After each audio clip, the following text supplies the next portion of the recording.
What's the story, Morning Glory? What's the word, Hummingbird? Thank you so much for clicking on my channel and for joining me for this review of Life After Lockup Season 5, Episode 43, Ring and Run. Let's talk about Bianca and Daniel. And all of these things that we're going to be talking about related to Bianca and Daniel, keep in mind that Daniel has only been out one day. So Daniel goes shopping with his parents. He tells his mom that Bianca does not believe in birth control. She does not believe in condoms, and they've already had unprotected sex. And so he doesn't know what to do. You don't sleep with her. You don't have sex with her. You don't engage with her. That's what you do, because you already know that Bianca is hell bent on having a baby. She has baby fever. Okay, so she claims she lost a baby. She really wants to be pregnant again. Obviously, to me, it's like she's trying to fill up some type of hole in her life. There's something missing in her life, and she thinks that a baby is going to fix that, because I don't think that she genuinely wants to have a family with Daniel. I think that there's just something going on in her life, and she feels like a baby is going to be able to fix it, because he's just been out a day and she's already talking about baby fever, and she's already talking about how she doesn't want to get on birth control. She doesn't want to use condoms, and they barely know each other, really, truly. They barely know each other, and she wants to have a baby with this man. So, Daniel, she has given you all the signs, all of the warning signs. Please act accordingly and stay the hell away from her. Or if you are going to engage, please wear a condom. So he talks about how she doesn't believe in birth control, doesn't believe in condoms. And all I can say is, Daniel, I hope that you believe in the God of child support, because that is what you're going to be praying to if you keep on having unprotected sex with this woman. Daniel still wants to buy her a ring, though. As unhinged as she is, as unsupportive as she is with his struggle with sobriety, he still wants to go ahead and propose to her. So they're at Plato's Closet, and right then and there, I guess they also sell jewelry. I'm not familiar with Plato's Closet. I don't know if we have one in where I live.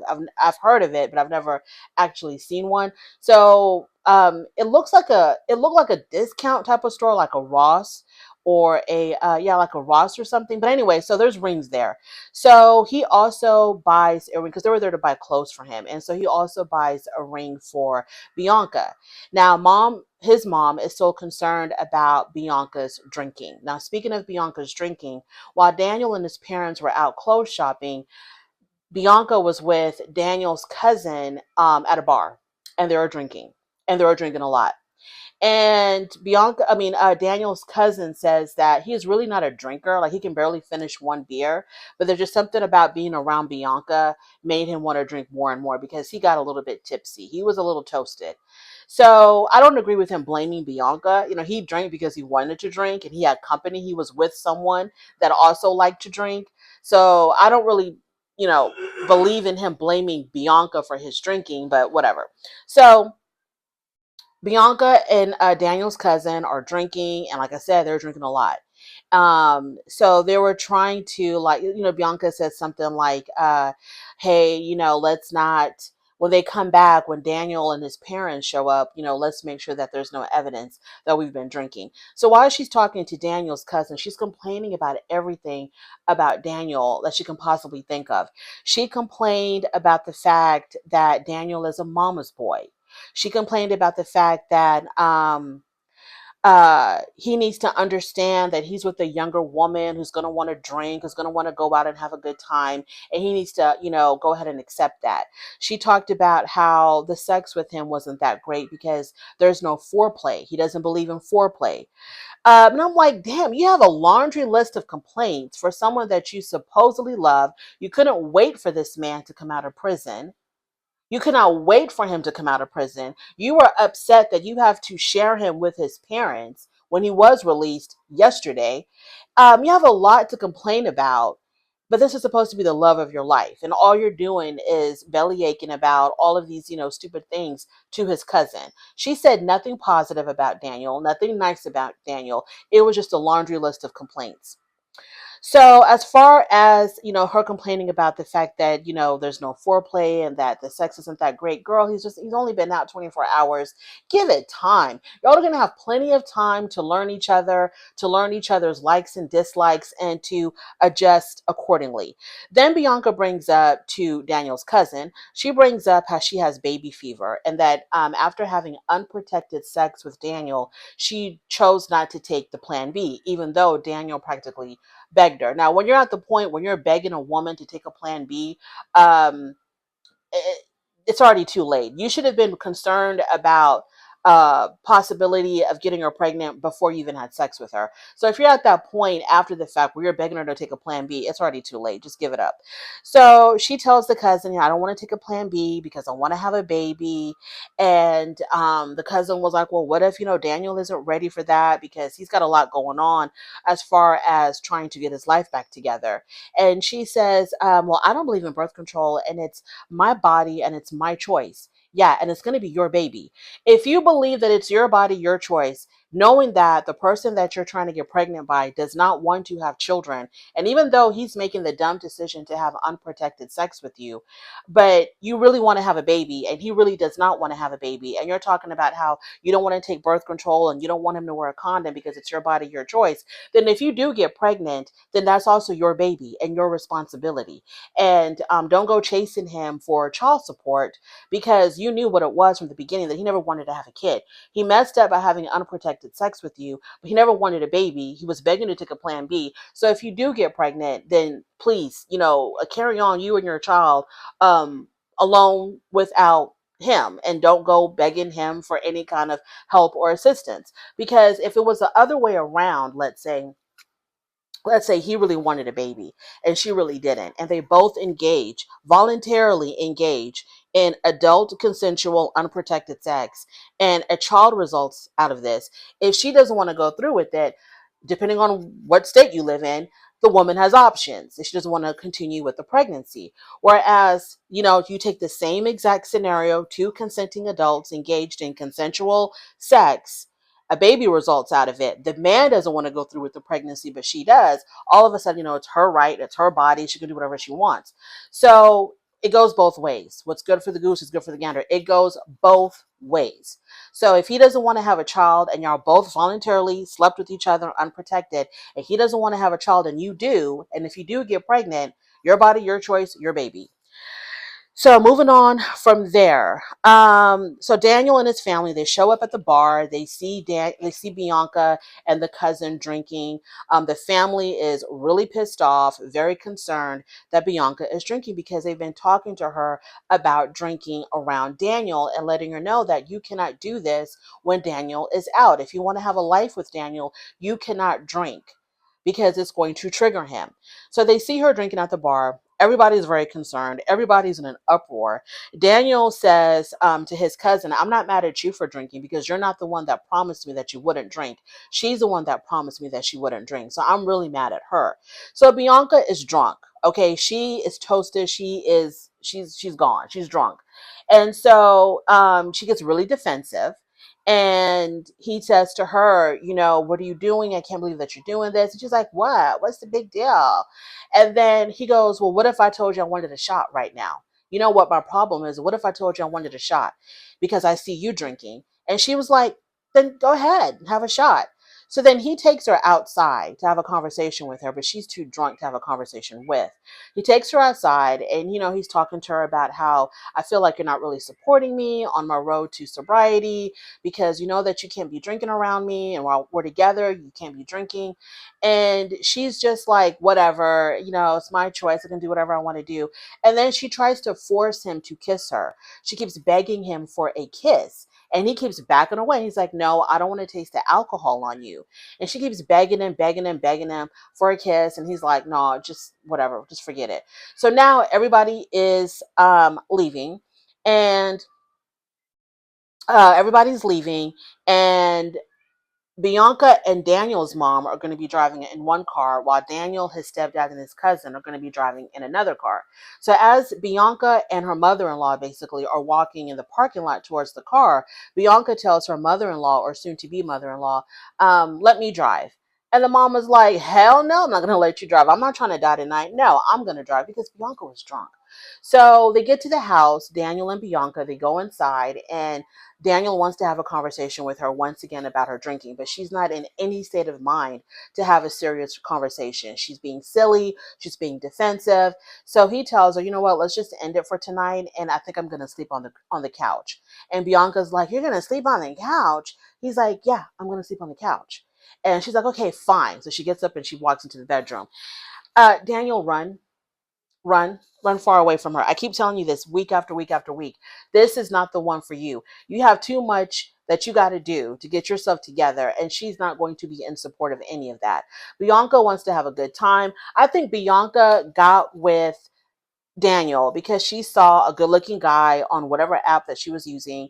And she reached out to him under the guise of, hey, I was involved in a drunk driving incident where I was the victim, and I'm just reaching out to prisoners who have DUIs so that we can connect. I mean, that whole story to me made no sense.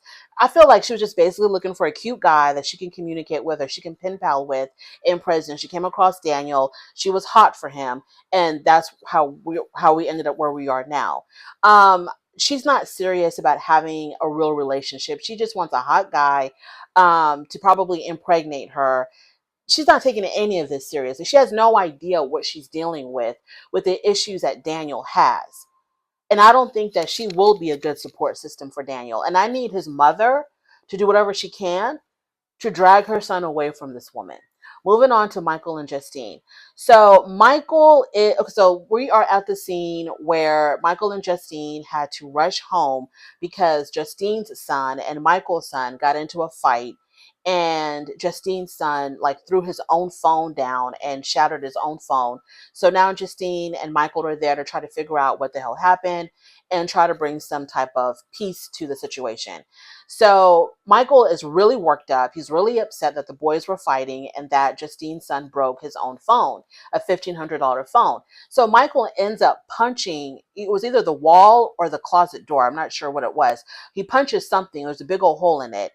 And Justine later on tells him, like, what are you doing? We're trying to tell the boys or tell our children that they need to learn how to control themselves and how to communicate better, communicate effectively. If something is bothering you, don't act out. If something is bothering you, talk about it, communicate, use your words. And here you are punching walls right in front of the kids. So you're showing a very poor example. You're being very hypocritical. You want them to act a certain way, but here you are acting like a crazy wild animal. So obviously, it's more than just the kids fighting that's frustrating Michael. Michael says he's got a lot going on. He says that he's really stressed out with Justine's high risk pregnancy. That's got him worried. He hates the fact that he has to do a 9 to 5 because he wants to be an entertainer or a rapper. He hates the fact that, I guess, his career isn't popping. I don't know. It's a lot of things more than just the boys fighting that's bothering Michael. Okay, so Michael, we need you to communicate. Let's talk it out. Don't be punching walls. Let's talk it out. So Justine meets up with her oldest daughter. Her oldest daughter is attending University of North Las Vegas or University of Las Vegas, UNLV. And she's having a blast. She's loving college life. And so Justine wanted to talk to her because she wants her daughter to understand that if anything happens to her because her pregnancy is high risk, she would want her oldest daughter to take custody of the younger siblings. And I was like, Justine, no, no, no, no, no, no, no, no, no, no, no, no, no, no. You don't have children to take care of your other children. That's not what, no, you can't do that. Your daughter is 19 years old. She's starting off on her own life, her own journey. She ain't got her own kids to worry about. Why should she be worried about yours? Yes, she loves her siblings and will be there for her siblings, but for her to take on the role of like a guardian or a parent to siblings, if anything happens to you, no, ma'am. No, ma'am. Nuh-uh. You need to come up with something else. The people who made these children and the people who are responsible for raising these children, like you, Michael, and their fathers, you need to be having a conversation with them about this, not your oldest daughter who's just starting off on her own life at the age of 19. No, ma'am. So her daughter wasn't having it. And I was like, I was so proud of her that she wasn't going to let Justine, just bulldoze over her and make her do what she wants. The daughter was like, I don't know about that because I'm having a great time in college. I'm doing my own damn thing. And plus, mom, why would you even have another baby knowing that your previous pregnancy was already high risk? Why would you even have another baby so soon? And Justine says, good question. It was just something that we really wanted. Then this is something that you really need to take care of on your own.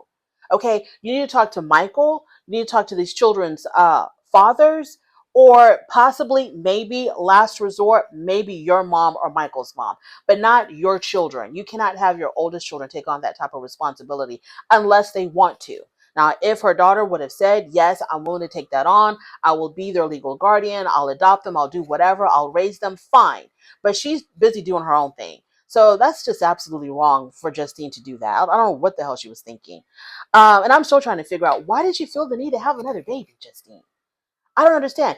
Okay, so before you had your daughter in Manhattan, maybe there was this need for you and Michael to really want to procreate together because now y'all are married and y'all want to have a child that shares both of your DNA.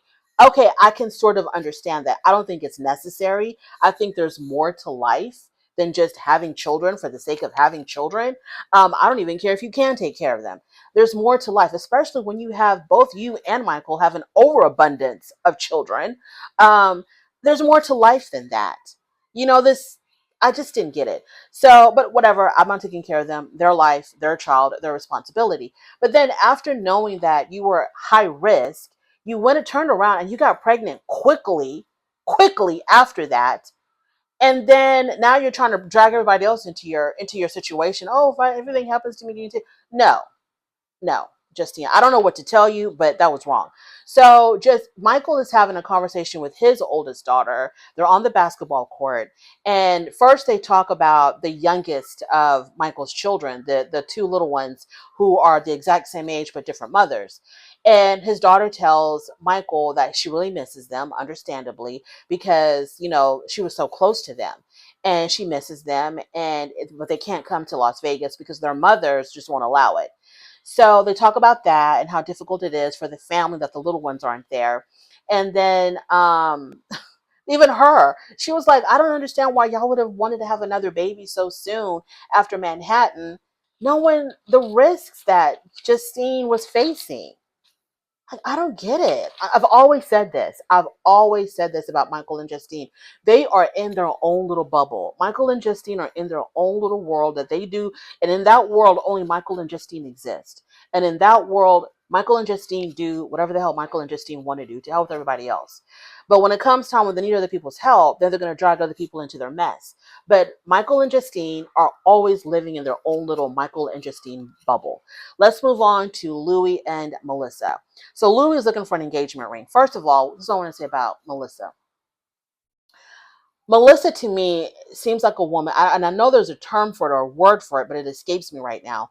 She seems like a woman who is just trying to impress other people. I don't know if she really loves Louis or not. I don't know what's in her heart. I don't know what's in her mind. But she comes across to me as someone who feels like she has to keep up appearances with everybody else. I think she's like in direct competition with her sisters who are married to men. I think at least one of them is married to a man that's, pretty financially well off. I don't know what he is, but it seems like he makes decent money. And I think that she really wants to prove to the world that, hey, I've got this great guy, he's making good money, and this is how he treats me. And I think the ring is symbolic of that. I don't think a woman should really put too much emphasis on what her wedding ring. We all, as women, obviously, we have visions, we have dreams or whatever of what we would want our wedding ring to look like. But I think when it comes to the point where a man wants to propose to you and marry you, whatever ring he chooses, whether it's the ring of your dreams or the ring that he picked out on his own, we should just be happy with that. You know what I mean? It's important, but it's not, we shouldn't put a lot of weight and value in it. So her wanting a very specific type of ring that is clearly out of his price range because the man worked himself to death or he got money from WeTV, I don't know. But the man worked himself to death to save all this money to spend on this one little item for something that may or may not even last. Because if anything, if they get married and then they get divorced, she keeps the damn ring. He would only get it back possibly if the engagement broke and if it broke because of her. But once they're married and if they end up getting a divorce, she keeps the ring. So the fact that he's like so, and I understand that they're doing this just for the show to give them a storyline, to give them a purpose of being on this show. Um, but for him to be so stressed out about the damn ring and it's it's blows my mind that he sees there's nothing wrong because he's not like a wealthy guy. Now, if he was a wealthy guy who was bringing in tens of thousands of dollars a month, then I'd be like, yeah, go get a $12,000, $15,000, $20,000 ring. You know, you got it like that. But if you're working at a pizzeria and you're living off of sponsorships off of your YouTube or Instagram, I don't think you really have the budget for a $10,000 ring. And I think there are plenty of rings that are just as beautiful for a whole lot less. But because Melissa wants a very specific ring so she can show it off in front of her friends, that's the only purpose. That's the only reason why I think she wants a ring like this, because the ring doesn't symbolize his love, doesn't symbolize a relationship, the strength or weakness of a relationship, none of that. But anyway, so he's at the jeweler and his budget is between 10 to 12,000. He wants to buy a 2-carat ring. And of course, you know, the jeweler is going to obviously show him the highest quality type of diamonds and be like, well, yeah, 2-carat, 20 grand. You got 20 grand, we'll give you a 2-carat ring. He doesn't have 20 grand. So, you know, he gets all like, well, I don't even know if I want to go through with the proposal, if I can, whatever. But he ends up buying a ring anyway. So this is the part that I thought was really funny. When he's in there and he tells them what his budget is, 10 to 12,000 for it, but he wants a 2-carat diamond ring. And they tell him, you're not going to get a 2-carat diamond ring for 10 to $12,000. It's not going to happen. So then the guy says, you know what, I got a deal for you because I like you, blah, blah, blah. We had a sale last week and I'm going to make the sale still apply for you in this very, very unique situation. Just for you, Louie. I'm going to do this just for you because I really, really, really like you and I really want you to make your woman happy. You know, the whole salesman gimmick. So he says, we're going to go from here and I'm going to bring you all the way down to here as far as the price of the ring that you want. And I'm thinking, okay, if we're going from here to here, he must be bringing it down a whole bunch. I thought he was going to bring it down to under 10,000. He took off like not even a full 2,000. He took off 1,500. So we went from 20,000 to 18,500. And dumb Louie felt like he actually got a deal. He was $6,000 over budget. The store only lost about $1,500 on this ring. And Louie feels like he came out with a deal, with a steal. For a woman who just wants the ring for optics. Melissa could probably take the ring and leave you. You know what she'd probably be happy with just the ring, whether you were there or not. You know what I'm saying? As long as she had the ring, she could care less if Lou's in her life. That's a lot of pizzas that you're going to be flipping or tossing. Moving on to Kimberly and Joey. Joey has been out 2 months. When I look at Kimberly and Joey, it's really weird to me that they are, not only are they this, he's actually older than her. She's 38, he's 39, but Kimberly looks way older than him. And he's out there vaping, he was drugging, he was drinking, he did time, and he's still coming out looking younger than her. But maybe that's what 2 kids can do to you. So it's really strange to me that whenever I look at them, I think that she's older than him, but he's actually older than her. So they're still trying to find a house or a trailer because on her phone, she was looking at mobile homes. I thought they were going to get like an actual house, but they're looking at mobile homes. That's fine as long as they're within budget. And Kimberly tells him, you know, the homes that we're looking at, the rent is running like at $1,500 a month or the mortgage or whatever, $1,500 a month. So I'm going to need you to get a job.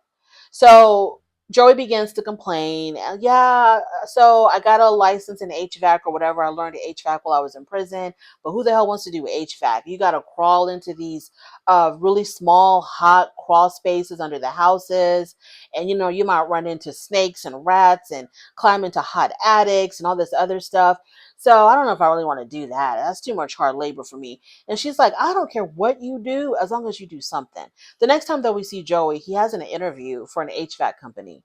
So at the interview, he talks a good game. He talks about how he doesn't have a lot of experience in HVAC, but he has his EPA certification or his EPA license. And so the guy was like, "Oh, that's really good. Those are some good credentials." And he says he's a quick learner, blah blah blah. So he really paints a good picture for himself. But then he says, "I've done time. I've had issues with alcohol and drugs." And so the guy was like, "Well, I can tell you right now, it's probably going to be a no, but we'll see what our HR person has to say." So, oh, and then we're still waiting for the DNA results for Joey to see if Kimberly's oldest son is his. So, moving on. Now we've entered the community theater hour because Britney and Kerok, Zeruiah and Troy, these scenes to me were so forced and fake.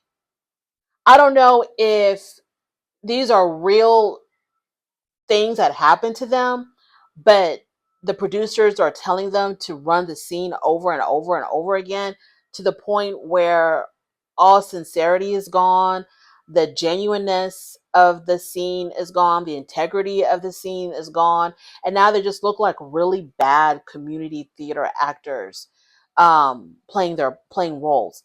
Because when Brittany went into the parole office to see if she can get permission to move to Texas, we've already found out that K-Rock is off probation.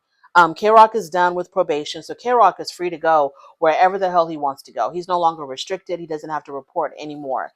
The only issue now is Brittany. So they go to the parole office for Brittany to see if she can have permission to leave, to go to Texas with K-Rock. So she comes back 30 minutes later and she was carrying a drink. How convenient. She's carrying a drink. And she's like, "They denied me. I can't believe that they denied me." And then she throws the drink on the ground. And I understand being frustrated with this, but just the scene came across as fake. It came across as fake. So I don't know if the whole thing was just fake or if this was a real scene, but they had to redo it so many times that it ended up looking fake. But it just seemed really, really fake. I have nothing else to say other than K Rock's family, his mom and his brothers have already arrived in Texas. K Rock can move to Texas. It's just a matter now of seeing if whether or not Brittany can do it. But I don't want to. I don't got nothing else to say. Moving on to our next community theater hour, Zeruiah and Troy.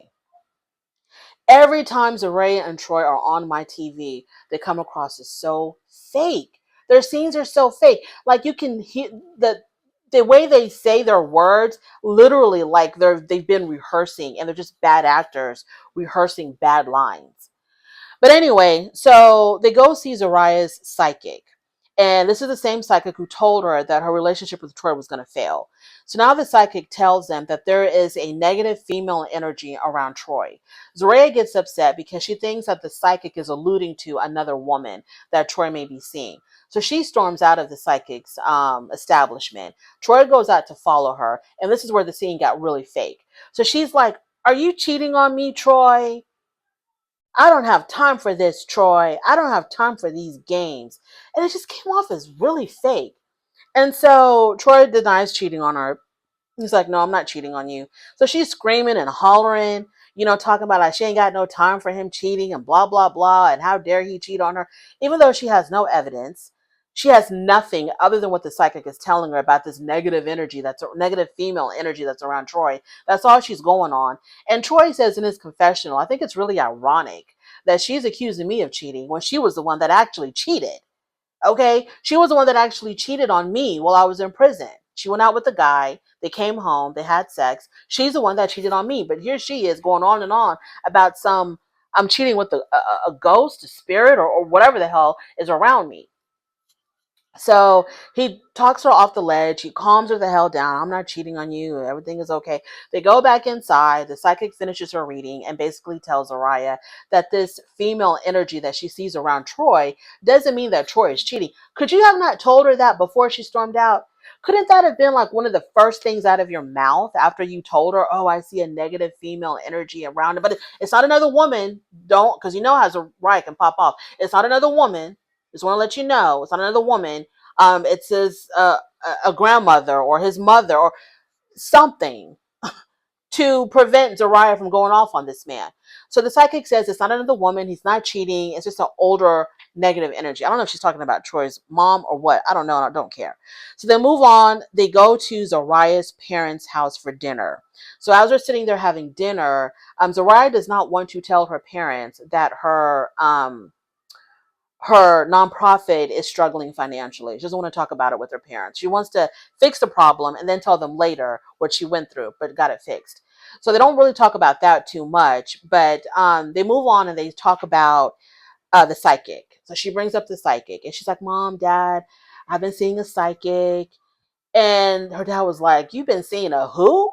Because, her parents are uber religious. And so she's like, yeah, I've been seeing a psychic. And the psychic has always been right. All of her predictions have come to pass. And her mom was like, we don't give a damn about none of that. That's witchcraft. That's the devil. We don't believe in that. That's nothing but witchcraft. So the father was like, you know what? I ain't got time for this foolishness. And I was like, right on, Dad, because I don't either. Because everything about Zeruiah and Troy is fake. And I don't want to spend another minute talking about ghosts. Thank you so much for joining me. I really do appreciate it. On your way out, please don't forget to rate the video. If you like this content, please subscribe to my channel, and I'll definitely talk to you later. Bye.